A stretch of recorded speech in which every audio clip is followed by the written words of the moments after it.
Bom dia, igreja. Vamos iniciar o nosso culto abrindo a palavra do Senhor no livro de Filipenses, capítulo 3. E eu vou ler o versículo 12 até o versículo 14. Filipenses 3, do 12 ao 14. E diz assim a palavra do Senhor: Não que eu tenha já recebido ou tenha já obtido a perfeição, mas prossigo para conquistar aquilo para o que também fui conquistado por Cristo Jesus. Irmãos, quanto a mim, não julgo havê-lo alcançado, mas uma coisa faço, esquecendo-me das coisas que para trás ficam e avançando para as que diante de mim estão. Prossigo para o alvo, para o prêmio da soberana vocação de Deus em Cristo Jesus. Amém. Vamos entoar agora o louvor 177, firmes na promessa.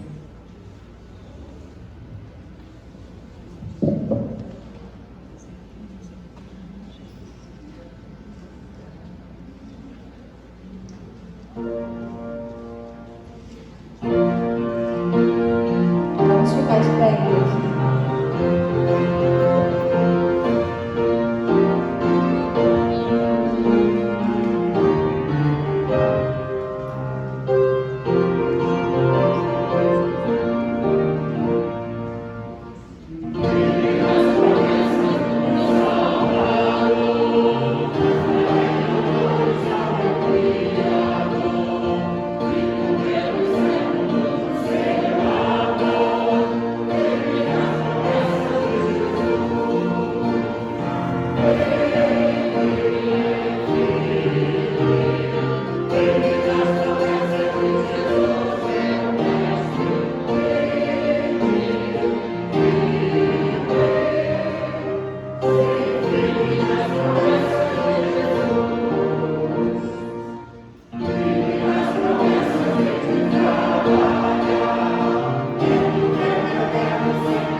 Pode se assentar, igreja.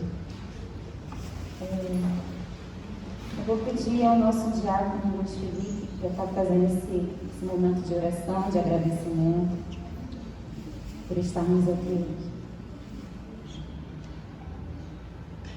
Nosso Deus Pai, nós te adoramos, ó Pai, te exaltamos na manhã desse domingo, te agradecendo pela oportunidade, ó Deus, de estarmos na tua casa. Que o Senhor se agrade, ó Pai, do culto que é prestado aqui. o Senhor, através do teu Santo Espírito, ó Pai, fale aos nossos corações, nos convencendo, ó Pai, do nosso pecado, nos levando, Senhor, a te adorar na beleza da tua santidade, Senhor, a enxergarmos o teu poder agindo nas nossas vidas, agindo na comunhão dos nossos irmãos, ó Pai. Que o Senhor se faça presente, que o Senhor seja adorado, Senhor, pela tua igreja que se reúne aqui. Aceita, Senhor, o nosso louvor, a nossa gratidão por estarmos na tua casa, Pai. E humildemente te pedimos também, ó Deus, fala aos nossos corações em cada momento desse culto. Da nossa oração que fazemos em nome de Jesus. Amém. Vamos abrir novamente as nossas Bíblias no livro de Filipenses, só que dessa vez leremos o capítulo 1, versículos de 21 a 26.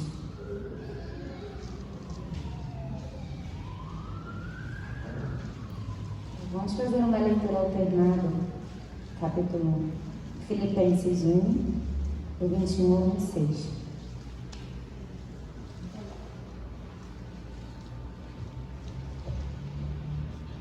Porquanto para mim viver é Cristo e o morrer é lucro.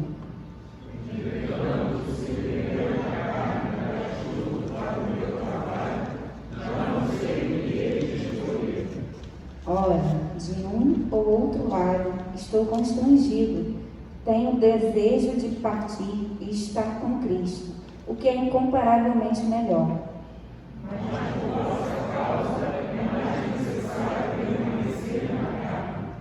E convencido disto, estou certo de que ficarei e permanecerei com todos vós, para o vosso progresso e gozo da fé.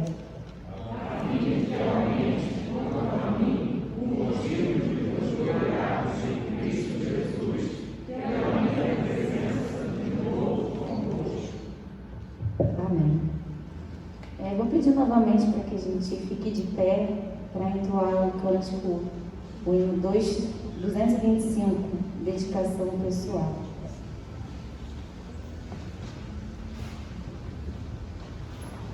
Após o hino, vamos entrar na oração silenciosa e eu gostaria de pedir ao pastor para que quebre o silêncio. Salvador.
que é o nosso momento de oração silenciosa, de busca pelo perdão e também a oportunidade de nós apresentarmos.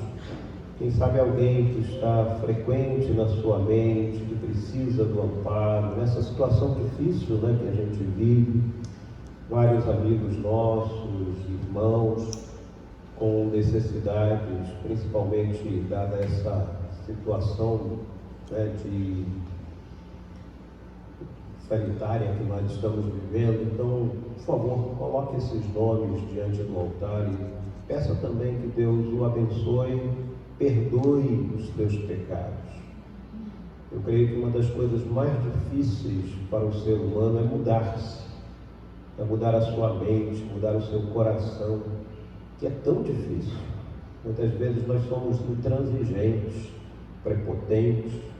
Isso tudo precisa ser mudado, porque senão a gente não consegue viver o que nós acabamos de ler ali em Filipenses, capítulo 1, principalmente do verso 21 em diante. Por isso, vamos aproveitar esse momento. E o que nós lemos também e cantamos há pouco, fraco em obra e no pensar. Então, que Deus esteja cuidando do nosso pensamento, muito propenso a tropeçar. E se há algum tipo de benefício sobre nós, é por causa do amor de Deus. Então aproveite esse instante, oração silenciosa, coloque-se diante do altar do Senhor e vamos buscá-lo nessa hora. Silenciosamente estejamos em oração.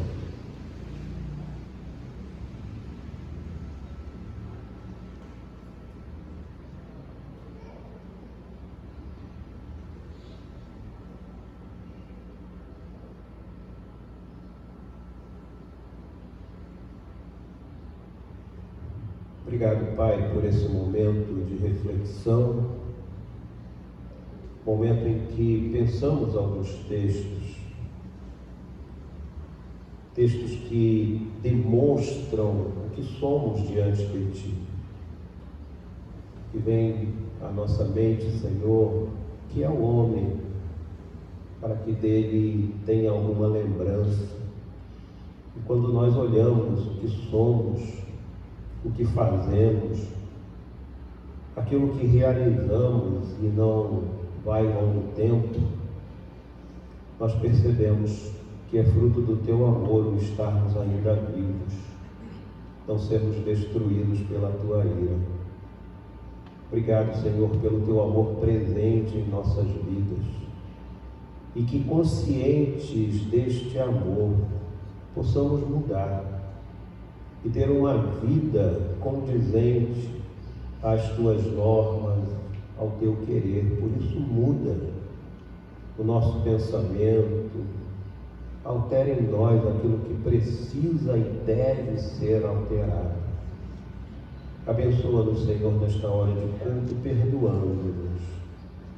Mas nós somos tão carentes, Senhor, que nós também queremos colocar diante do Teu altar aqueles que sofrem, pessoas que perderam seus entes queridos, pessoas que estão lutando no leito de hospital, aqueles muitas vezes, Senhor, que lidando com esses pacientes não sabem mais o que fazer.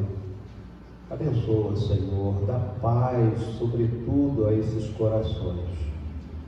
E muito obrigado, Senhor, por esta hora de culto, onde nós suplicamos que o Teu falar ao nosso coração seja de forma muito clara, em cada parte deste culto, como tens falado. Assim oramos, agradecidos, e nós o fazemos nos méritos de Cristo Jesus. É no nome dele que oramos. Amém.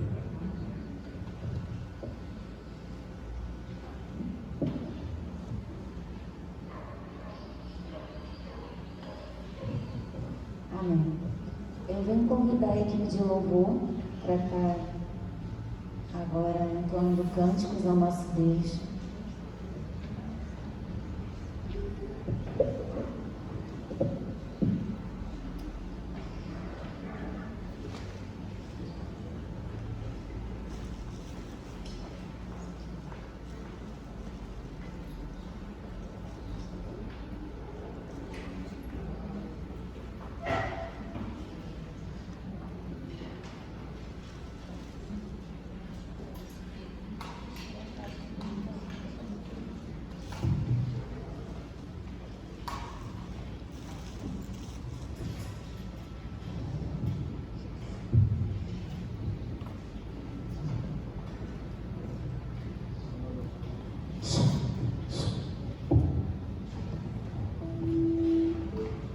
igreja, graça e paz, nosso Senhor Jesus Cristo, amém? Vamos nos colocar de pé, pedir para a igreja que puder se colocar de pé, vamos continuar louvando o Senhor, adorando a Ele de forma genuína, e vamos adorar o cântico Eu Vejo a Glória, porque Ele vive primeiro, então vamos lá, e o porquê Ele vive. Louvemos ao Senhor.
Bom dia. Oremos. Senhor Deus e Pai, graças te damos, Senhor, por esse dia, por essa manhã, por estarmos aqui reunidos, Deus, em nome de Jesus. Que, ó Deus, a nossa vinda aqui seja única e exclusivamente, Deus, para te adorar e ouvir, ó Deus, a tua santa palavra. Que nós, ó Deus, estejamos sensíveis e dispostos a ouvir o que o Senhor tem a dizer aqui. Pois a tua palavra, Senhor, é para cada um de nós, ó Deus. Que nós, ó Deus, estejamos sensíveis à tua palavra e que o Senhor venha falar, ó Deus, de forma, ó Deus, especial a cada um. Abençoe, ó Deus, estes dízimos, ofertas, que foram entregues. Abençoe, Senhor, as famílias aqui representadas.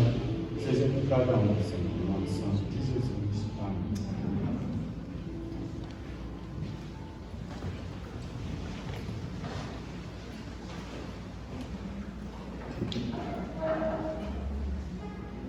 Amém.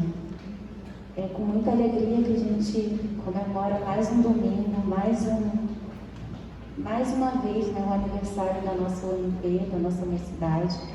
E é com alegria também que a gente recebe hoje o reverendo Marcos Marins, que aceitou o convite de estar aqui, de estar trazendo a mensagem.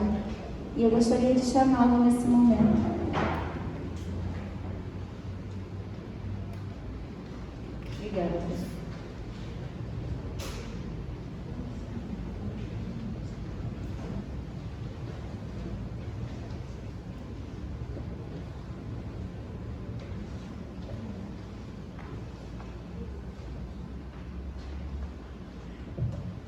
Preciso tirar só um pouquinho isso, né? Graça e paz a todos. É muito bom estar aqui com cada um de vocês, com essa igreja amada.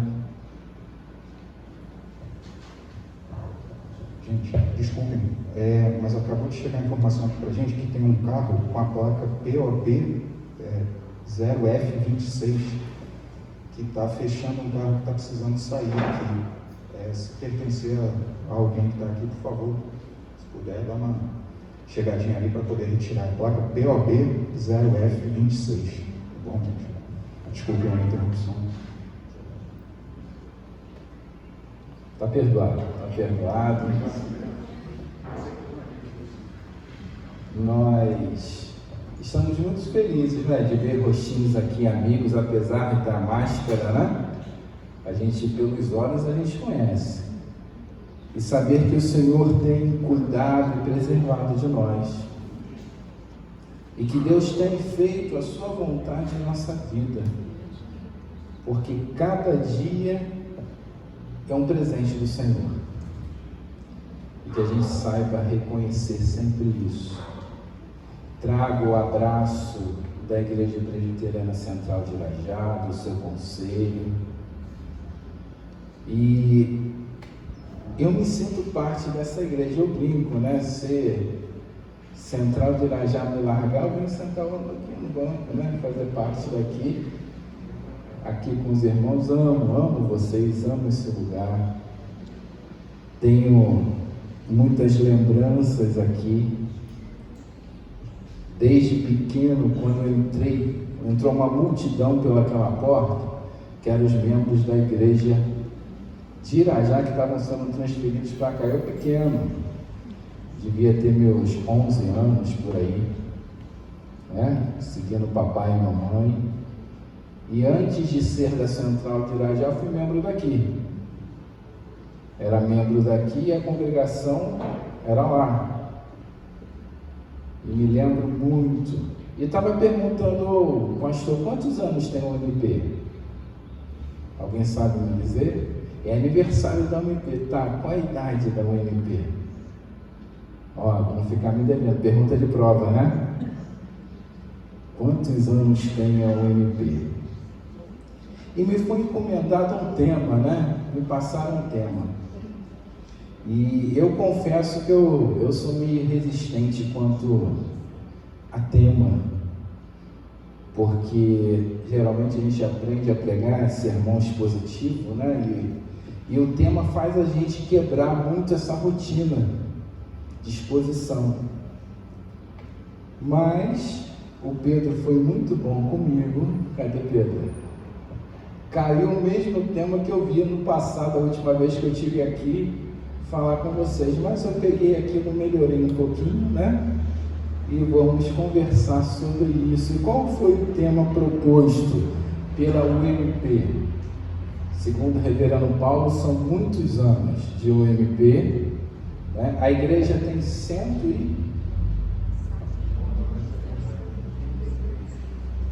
30. Ah, então eu sei que eu já vim aqui e tinha 100. Isso acontece muito, às vezes a organização das sociedades internas acontece primeiro do que a organização da igreja, né? Lá em Central de Irá já é assim.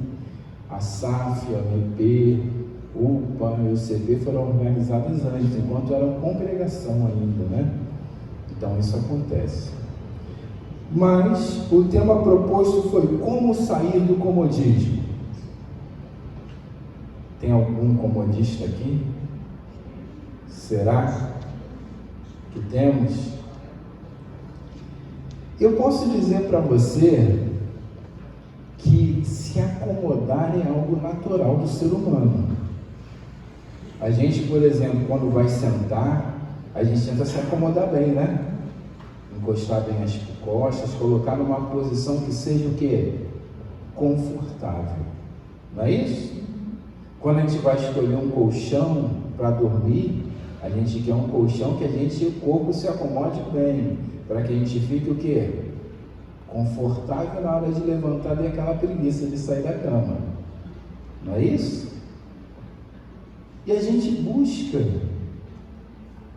de uma certa forma, na nossa vida diária, buscar um conforto, não é isso? Para que a gente se acomode bem. Numa certa perspectiva, isso é bom. Mas quando se trata da vida, isso é ruim. E a gente vai ver aqui e passear por algumas passagens bíblicas que nos permitam refletir sobre isso. Se pessoas que Deus chamou, que Deus usou, se valessem de um comodismo ou não saíssem da zona de conforto, será que estaremos vivendo hoje o que estamos vivendo?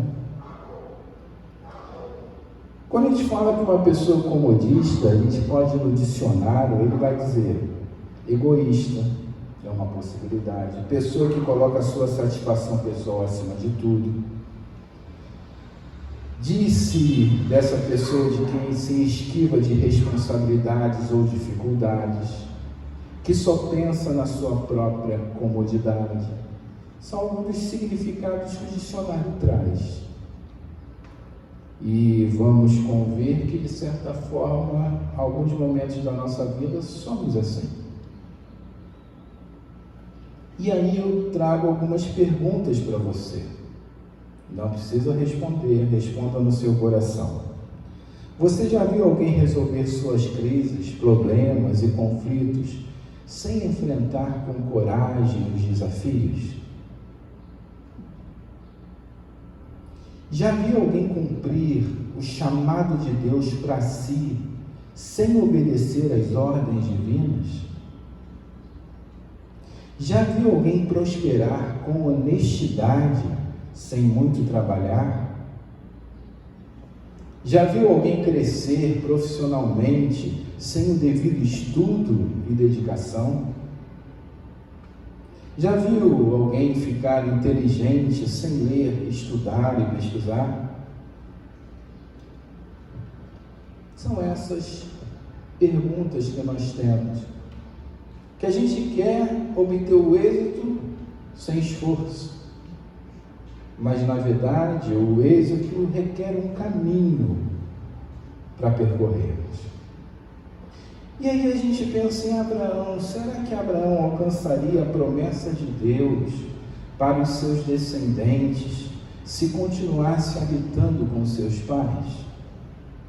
No momento que Deus chama Abraão, lá em Gênesis capítulo 12, e vai até o 17, quando Deus muda o nome de Abrão para Abraão, e ali lhe confirma toda a promessa.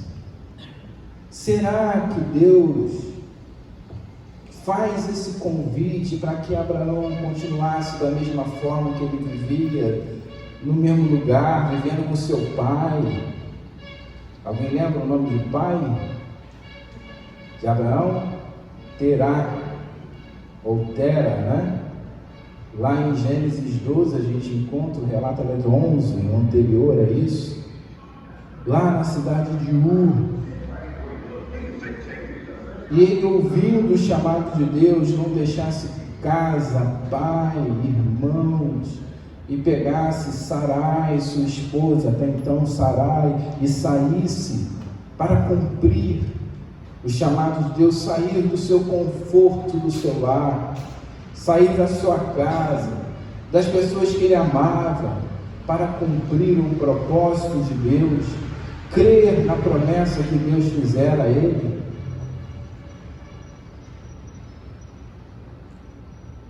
E quanto a Moisés? Será que Moisés libertaria os hebreus sem sair da sua zona de conforto, quando ele habitava em Midian com seu sogro Jetro, com a sua esposa Zípora e com seu filho? Estava tudo bem, tudo tranquilo, vida estável. Moisés recebe o chamado do Senhor para ir falar a Faraó que libertasse o seu povo. Será que seríamos salvos hoje se Jesus não se dispusesse a deixar o seu trono de glória, se fazer um de nós, para que ele pudesse entregar a vida pela nossa? Será que Jesus permanecesse no seu conforto, no lado eterno do Pai? Estaríamos hoje afundados em morte e escuridão?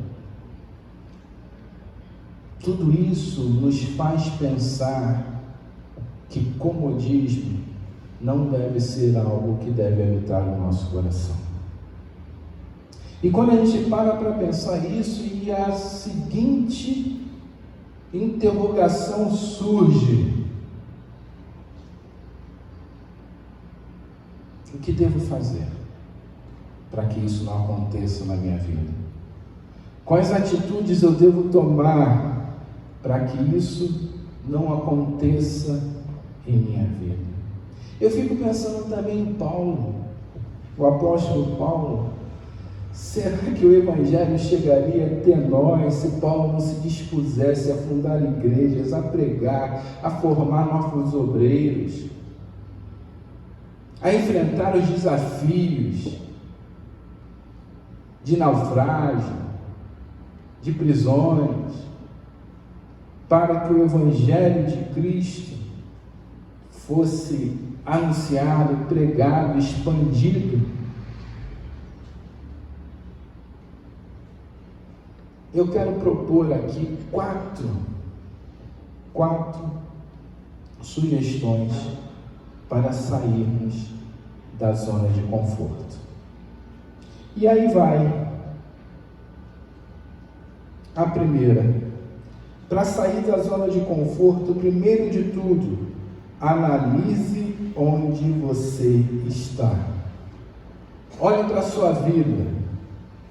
Faça as perguntas: as coisas estão fluindo na minha vida do jeito que eu quero? Será que tem algo impedindo de eu ir à frente, de eu progredir? Será que em alguns momentos da vida eu não deixo realmente a zona de conforto, a preguiça e tudo isso dominar a minha vida e eu fico naquele estado de inércia, de faço ou não faço? E preciso tomar uma atitude para que isso mude? Provérbios 21, o sábio Salomão diz assim no verso 25 e 26: o preguiçoso morre de tanto desejar e de nunca pôr as mãos no trabalho. O dia inteiro ele deseja mais e mais, enquanto o justo reparte sem cessar. A gente tem que sair para a ação, a gente tem que sair para o trabalho, a gente analisa onde está e vamos mudar a nossa situação. Einstein tem uma frase muito interessante, ele diz que insanidade é a gente fazer as mesmas coisas querendo resultados diferentes. Se a gente está fazendo algo, precisamos fazer diferente para que a situação mude. Então, onde nós estamos? Será que está bom? Ou, quando Deus vem nos chamar, passamos a colocar desculpas em cima de desculpas? Senhor, eu não posso, Senhor, isso não dá, precisa ficar assim do jeito que está. E aí eu queria que você abrisse sua Bíblia, só para a gente contextualizar um pouquinho mais isso, lá em Êxodo capítulo 3, quando é um texto bem conhecido, quando Deus fala com Moisés no meio da sarça ardente, e isso para nós presbiterianos tem um significado muito grande, né? É o símbolo da nossa igreja, a sarça se queimando. Vê o verso 10, a gente conhece esse diálogo, mas há um diálogo muito forte de Deus e Moisés. Deus dá ordem, Moisés retruca. Deus dá ordem, Moisés retruca. E vamos perceber isso, o que está acontecendo nesse diálogo aqui entre Deus e Moisés. Verso 10. Vem agora e eu te enviarei a Faraó, para que tires o meu povo, os filhos de Israel, do Egito. Verso 10, de Êxodo 3. Certo? O Senhor falando a Moisés. Está batendo aí? Sim? Verso 11. Então disse Moisés a Deus. Deus deu uma ordem, agora Moisés vai responder a Deus. Quem sou eu para ir a Faraó e tirar do Egito os filhos de Israel? Moisés está dizendo assim: quem sou eu, Senhor? Eu não sou nada. Escolhe outro. Me deixa aqui. Tem tanta gente boa aí para o Senhor usar. Eu, quando leio esse texto, eu entendo isso. E depois, no verso 12, Deus responde a ele dizendo: eu serei contigo, e este será o sinal que eu te enviei. Depois de haver tirado o povo do Egito, servireis a Deus neste monte.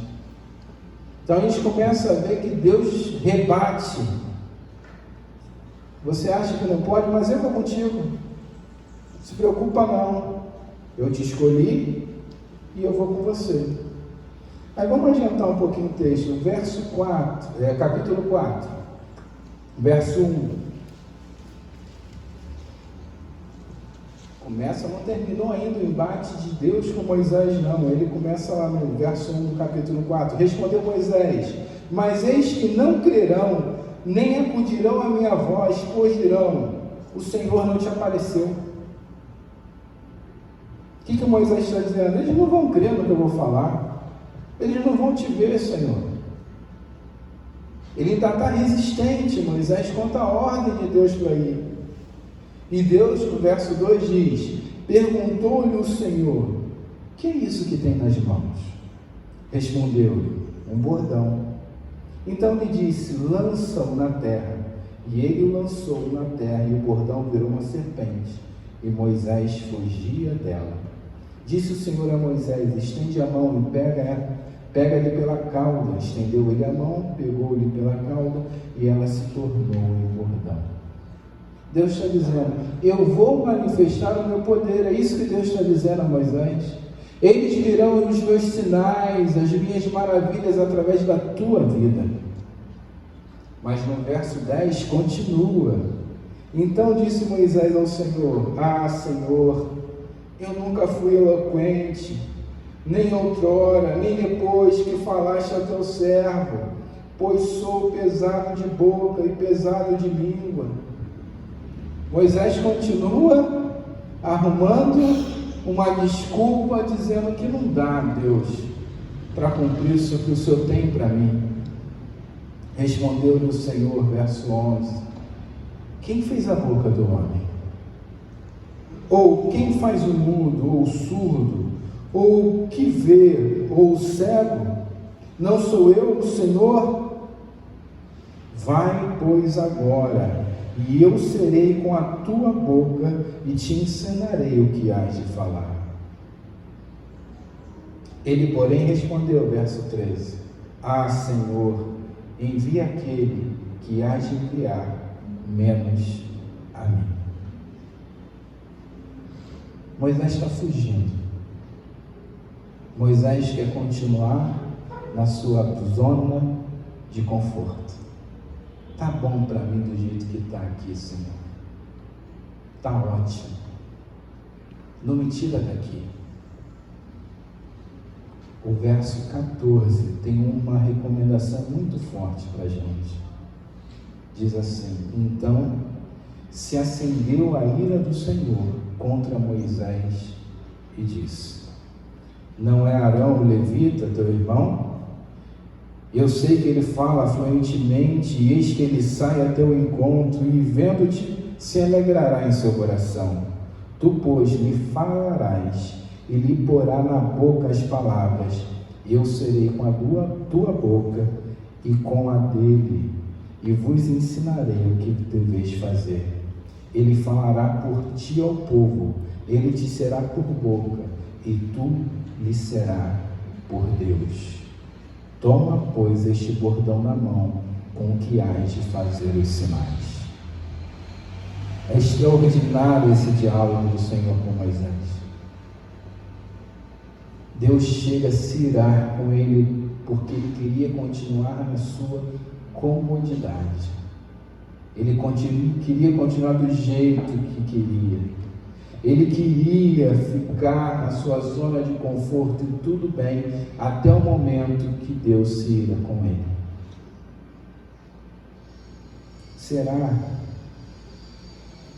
que precisamos chegar a esse ponto do Senhor se irar conosco, para que possamos acordar e atender o chamado de Deus?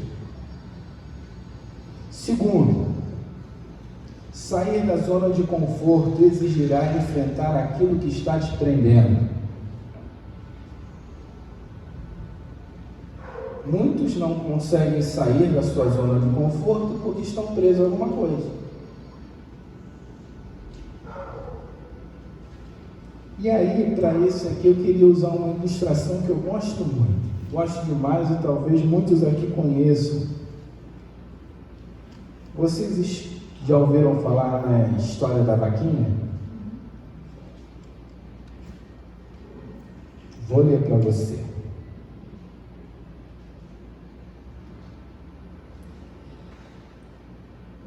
A história da vaquinha fala de um sábio que passeava pelo campo com seu discípulo.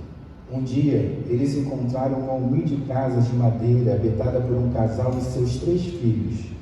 Todos estavam mal vestidos, com roupas sujas e rasgadas. Seus pés estavam descalços e o ambiente aparentava uma pobreza extrema.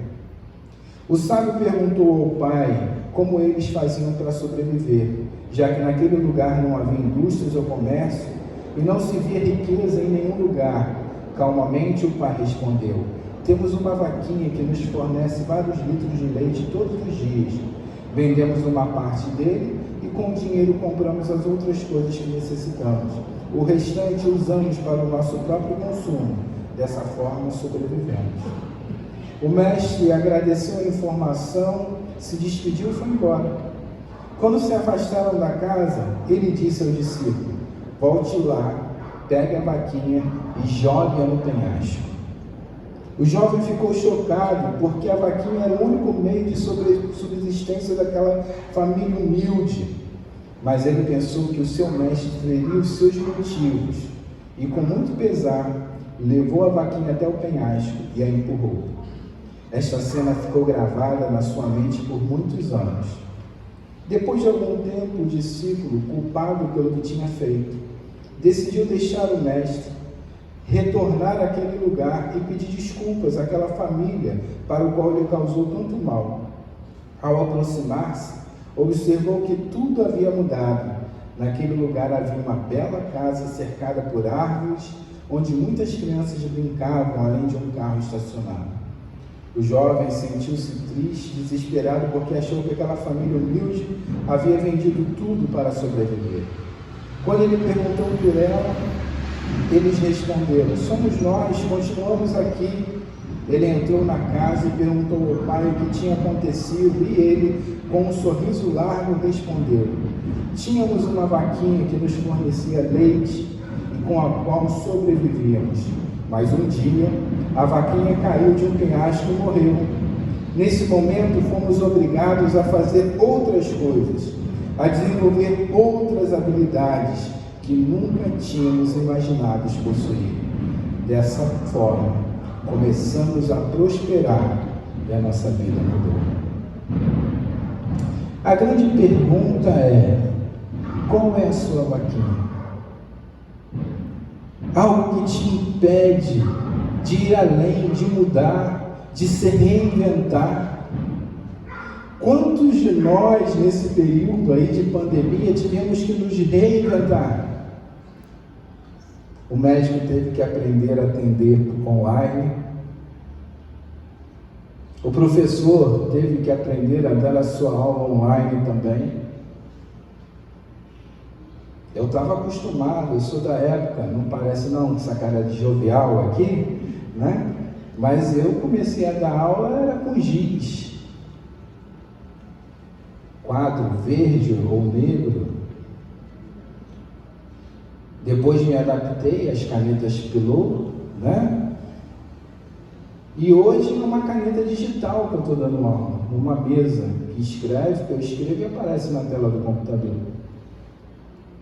Tive que aprender a escrever, porque são formas diferentes. Eu escrevia com giz, era de uma forma, escrevia com a caneta Pilot de outra forma, e com essa tecnologia muito diferente.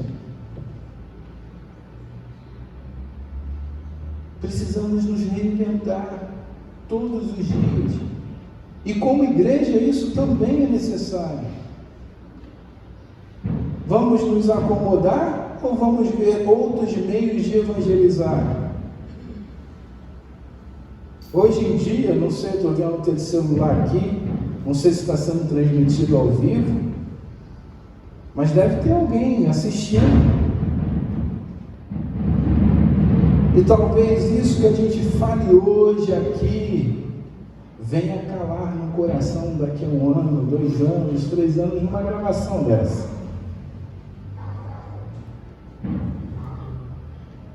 Precisamos enfrentar o que está nos prendendo. Terceiro, esqueça tudo que ficou para trás. Isso vai travar a sua mente.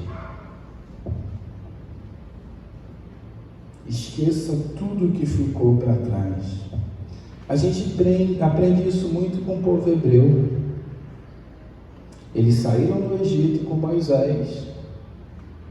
E de vez em quando ele estava lembrando: quando a gente estava lá no Egito, a gente tinha isso, tinha aquilo. Quando a gente estava no Egito, a gente não ia estar passando por isso que a gente está passando.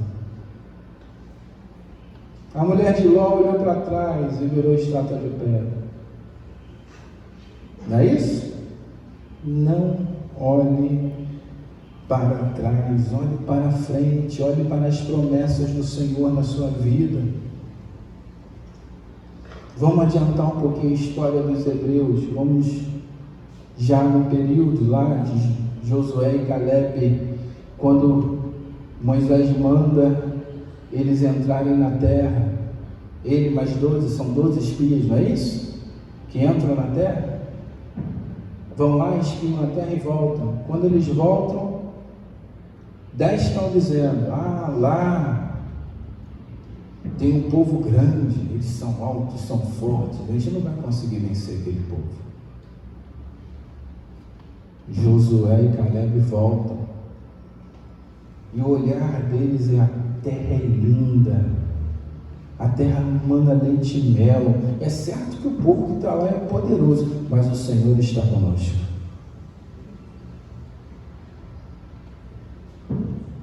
Como a gente deve olhar para frente, crer que Deus está conosco. Deus é o Deus que luta as nossas guerras, luta as nossas batalhas. Precisamos crer e confiar nisso. Quarto, mantenha-se motivado quando finalmente sair do comodismo. Um grande perigo que a gente corre é se animar, começar a andar, daqui a pouco o quê? Desanimar. E como a gente vai fazer isso?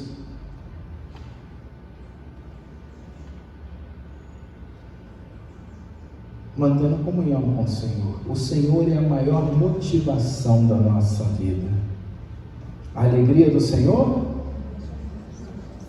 é a nossa força. Precisamos de força. Precisamos contemplar a alegria do Senhor. Precisamos lembrar que teremos aflições sim, mas temos que ter bom ânimo, como Jesus lá diz em João 16, 33, que ele venceu o mundo assim, tendo bom ânimo. Manter-se motivado é tarefa essencial para a nossa vida cristã. Burley tem uma frase que eu gosto muito. Ele diz assim: ore, porque tudo depende de Deus. Trabalhe como se tudo dependesse de você. Ore, porque a nossa vida depende de Deus. Mas não pode parar aí. A gente tem que o quê? Trabalhar como se tudo dependesse da gente, porque Deus vai abençoar as obras das nossas mãos. Eu quero terminar de novo pensando sobre o povo quando saiu do Egito. Não sei se você já reparou, mas enquanto o povo estava lá no deserto, o povo usufruiu dos milagres de Deus, não foi isso? De dia, Deus mandava o quê? A nuvem para fazer a sombra. De noite, uma coluna de fogo para aquecer a noite no deserto. De manhã, o alimento vindo do céu, não é isso? Está com sede? Sai água da rocha. Deus ia provendo tudo. Nos períodos difíceis da nossa vida, meu irmão, minha irmã, Deus provê, Deus faz milagres todos os dias. É o deserto que a gente atravessa. Mas quando o povo entrou na terra, acabou o maná do céu, acabou a água saindo da rocha, acabou a nuvem, acabou a coluna de fogo, acabou. Agora é hora de arregaçar a manga e trabalhar na terra que o Senhor deu. Se você está na terra, trabalhe. Se você está no deserto, experimente os milagres de Deus. Mas saia da sua zona de conforto. Saia do comodismo e adentre a terra que o Senhor preparou para mim e para você. Que o Senhor te abençoe.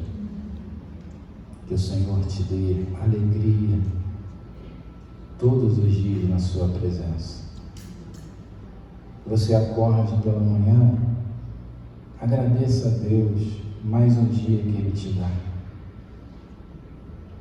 E o que eu falo lá na igreja, eu tenho orado quando eu ponho os pés no chão, quando eu viro da cama, ponho os pés no chão.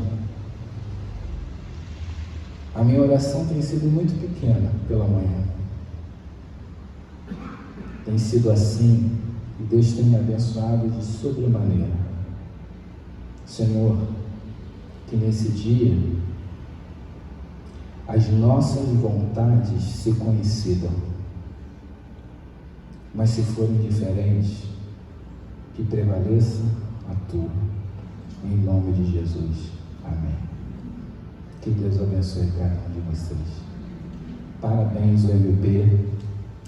Que Deus os abençoe grandemente. E lembre-se, vocês têm força. Lutem em prol do reino de Deus. Amém.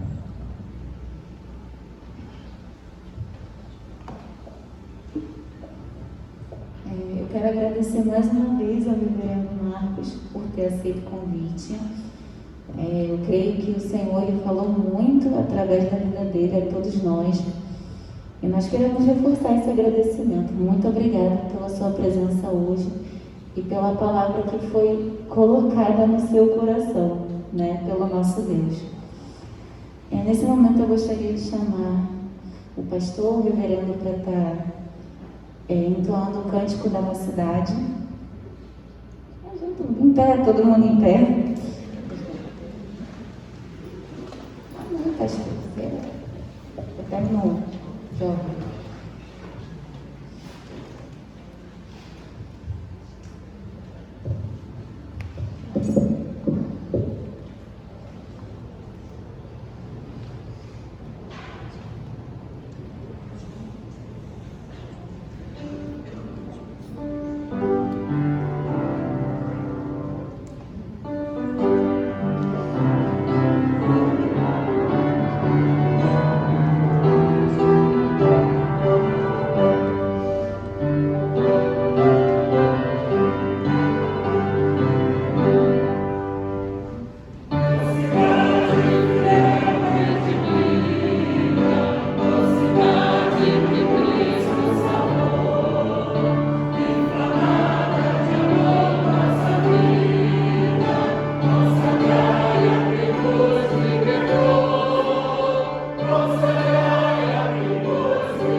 Reverendo Marcos estará impetrando a bênção sobre nós e logo depois da bênção nós vamos cantar o Amém.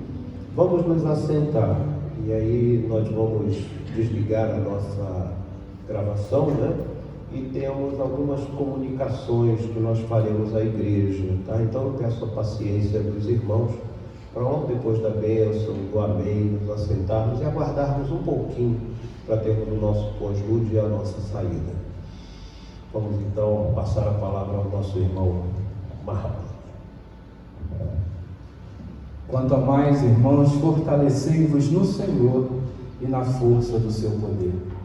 E que a graça, a maravilhosa graça de nosso Senhor e Salvador Jesus Cristo, o amor do Deus eterno e a comunhão, a consolação do doce Espírito Santo repousem, irmãos e irmãs, sobre o coração de cada um de vós e sobre todo o povo de Deus, espalhados sobre a face da terra, hoje e para sempre.